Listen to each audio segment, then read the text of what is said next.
Hey guys, it's Thursday, the morning of August 28th. It's Will Buvadas, PLEA Treasurer, Ken Crane, PLEA Vice President. We got a few burning topics to discuss with you. Haven't been here for a couple weeks. It's also opening night for college football, so go Aggies, and I'll turn it over to Ken. Hey guys, thanks. A couple of points I want to hit with you real quick. First of all, donation of leave time. I know you guys are probably sick and tired of hearing this. It is something we do need to function. This Friday, you should this Friday you should be seeing on your paycheck, past Friday, you should be seeing on your check a 7-hour leave donation. That what's confusing people is it's going in as minus 7 hours. It's actually a 7-hour credit. That's the 7 hours credited for extra leave time for what it typically would cost them to keep us in the office. So when you get that time, we're asking you to please, if you would, donate that. That's what allows us to keep up the representation for all of you. Another topic I want to hit on real quick is SID interviews, Special Investigations Division interviews. SID is a group within the department, as most of you know, that investigate allegations of criminal misconduct involving city employees, to include police officers. If you're ever called to SID by SID investigators wanting an interview, and for the most part they are doing, I think, a lot better job than in years past on their procedures. But you need to ask them if you're being looked at as a suspect or witness. They'll usually tell you that. A lot of officers run with the mistaken impression that as long as their rights are not read to them, that everything's okay. This is not true, because if you voluntarily go down to sit for an interview, they're not required to read your rights to you. If you ever get called, the first thing you should do is call the PLEA office and consult with a board member. We will put you in touch with attorneys to consult with prior to your interview. The attorneys will not automatically tell you not to interview. They may elect to accompany you to the interview, and after consulting with them, they may tell you that there probably really isn't a problem in giving a statement. But if you hear the investigators say things like, you don't have to be here, you can leave, those are clues and indicators you need to be cued into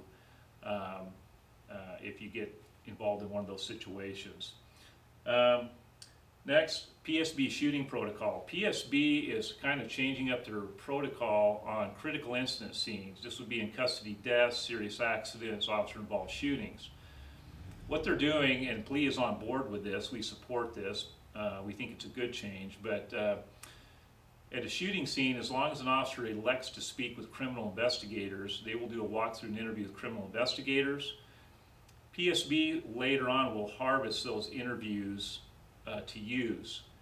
They will only call you in for a PSB interview if they feel there are some issues that were not adequately addressed, or there's some cleanup issues that need to be addressed with you.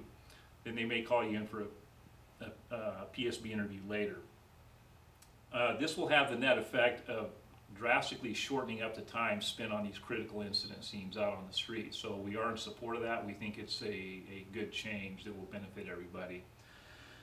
The last thing I want to just touch on real briefly, the controversy over the officer-involved shooting here in Phoenix a couple weeks ago, the Cusco shooting and the events in Ferguson. It has created some controversy. All I want to tell you is that we put some information out regarding those topics. I don't want to get into it ad nauseum here on this video, but I would direct you to the PLEA website. We've posted a couple of informational pieces on the website. We did do a press conference a few days ago here at the PLEA office, where PLEA President Joe Kluwer addressed a variety of issues in connection with our shooting here in Phoenix, as well as national events. We have uploaded the audio of that entire press conference to include all the Q&A to the website so that you can listen to it. It is kind of lengthy, about 55 minutes, but I think it'll explain a lot of things if you want to take the time to listen to that. That's all I've got for you, so I'm going to pitch it over to Will to cover a couple of additional topics before we wrap up here. Thanks. Thanks, Ken. Just a couple topics real fast. The first one is Prop 487. I'm getting a lot of phone calls on that. That is the pension initiative that a conservative group called the Arizona Free Enterprise Club got on the ballot.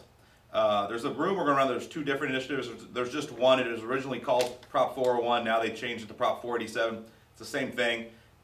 In a nutshell, it closes down the city retirement system for new hires and puts all new city employees, civilians, into 401ks. There's also some debate on if it affects police and fire. In the preamble, it states it does not affect police and fire, but then some of the language in the actual initiative makes it a very gray area, to say the least, of if it does affect police and fire or not. We're going to be sending out a fact sheet next week to you guys with the real effects of the prop. But the important thing is we need to vote no, and we need to rally everybody you can to vote no on it. We're part of the coalition that has been formed with both unions and businesses to fight this. It would be very bad. It would cost the city at minimum over $500 million over the next 10 to 15 years to close down the civilian retirement system, and that's $500 million we could not get in raises, we could not get in more officers, we could not get in a lot of stuff. So it's bad, regardless if it directly affects us or not. It clearly will indirectly affect us.